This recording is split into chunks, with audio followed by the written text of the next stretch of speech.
ఏలూరు జిల్లా బుట్టాయిగూడెం మండలం కేఆర్పురంలో కేన్ మరియు బ్యాంబో కళాకారుల అభివృద్ధి కోసం ఏర్పాటు చేస్తున్న నూతన కామన్ ఫెసిలిటీ సెంటర్ భవన నిర్మాణ పనులకు పోలవరం ఎమ్మెల్యే చిర్రి బాలరాజ్ శంకుస్థాపన చేశారు. అనంతరం ఎమ్మెల్యే మాట్లాడుతూ గిరిజన ప్రాంతాల్లోని కేన్ మరియు బ్యాంబో కళాకారుల నైపుణ్యాలను ప్రోత్సహించడం, వారి ఉత్పత్తులకు మరింత విలువను చేకూర్చడం, ఉపాధి అవకాశాలను పెంపొందించడం లక్ష్యంగా ప్రభుత్వం ఈ కామన్ ఫెసిలిటీ సెంటర్ను ఏర్పాటు చేస్తుందని తెలిపారు. ఈ కేంద్రం ద్వారా కళాకారులకు ఆధునిక యంత్రాలు, శిక్షణ, ఉత్పత్తుల తయారీ మరియు మార్కెటింగ్ అవసరమైన సౌకర్యాలు ఒకే చోట అందుబాటులోకి వస్తాయని పేర్కొన్నారు. కూటమి ప్రభుత్వం గిరిజనుల సంక్షేమం మరియు ఆర్థిక అభివృద్ధి అత్యంత ప్రాధాన్యత ఇస్తోందని, సంప్రదాయ వృత్తులను ఆధునీకరించి కళాకారులు స్వయం ఉపాధితో మరింత ఆదాయం పొందేలా చర్యలు తీసుకుంటోందని అన్నారు.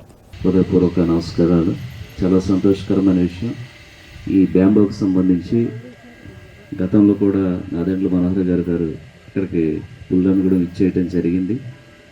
అక్కడ ఈ బ్యాంబోకి సంబంధించి చైర్స్ కానీ లేకపోతే అనేక ఎక్విప్మెంట్స్ కానీ ప్రోత్సహించాలనేటువంటి ఉద్దేశంతో హ్యాండిక్యాప్టెడ్కి సంబంధించిన ఆయన ఐటీడీలో ట్రైనింగ్ ఇస్తున్నారు.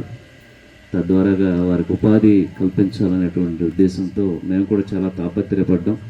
కానీ ఈరోజు చాలా సంతోషకరమైన విషయం, వీరు చేతులతో వీటిని తయారు చేసి వీటి విక్రయాల కోసం రాజమండ్రి, విజయవాడ, అలాగే జంగారెడ్డిగూడెం కానీ అన్ని సిటీల్లో వీరికి విక్రయించడం చాలా ఇబ్బందికరమైనటువంటి పరిస్థితి. కానీ ఇప్పుడు ప్రజెంట్ ఈ సంస్థ ద్వారాగా, హ్యాండిక్రాఫ్ట్ సంస్థ ద్వారాగా మనం ఇక్కడ ఈ ఎక్విప్మెంట్ని సంబంధించి ఒక తయారు చేసుకోవడం, సిఎఫ్సి క్లస్టర్ తయారు చేసుకోవడం, దానికి సంబంధించి సైట్ అడిగిన వెంటనే ఇక్కడ ఎలక్ట్ చేయటం, వెంటనే దీనికి సంబంధించి ఎక్విప్మెంట్ అంతా కూడా ప్రభుత్వం నుంచి రావడం చాలా సంతోషకరమైన విషయం.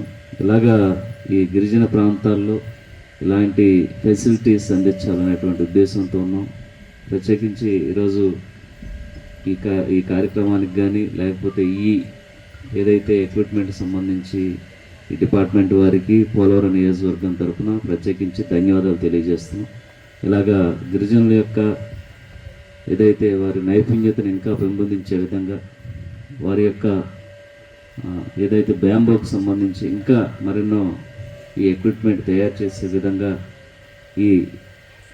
తయారు చేయటం, అలాగే ఇక్కడ ఉన్నటువంటి మౌలిక సదుపాయాలు ఐటీడీ ద్వారాగా ఇంకా ఫండింగ్ ఇవ్వటం అనేది చాలా సంతోషకరంగా మేము భావిస్తున్నాం. రానున్న రోజుల్లో ఏదైతే ఎక్విప్మెంట్స్ని ఇంకా అనేక రాష్ట్రాలకి, అనేక ప్రాంతాలకి వీటిని సప్లై చేసే విధంగా కృషి చేస్తారని మనస్ఫూర్తిగా కోరుకుంటూ మరొకసారి ఇలాంటి ఫండింగ్ ఇచ్చి గిరిజన అభివృద్ధి కోసం సహాయ కార్యక్రమాలు చేపట్టినటువంటి ఈ సంస్థ ప్రతి ఒక్కరికి కూడా ప్రత్యేకించి ధన్యవాదాలు తెలియజేస్తూ సెలవు తీసుకుంటున్నాను.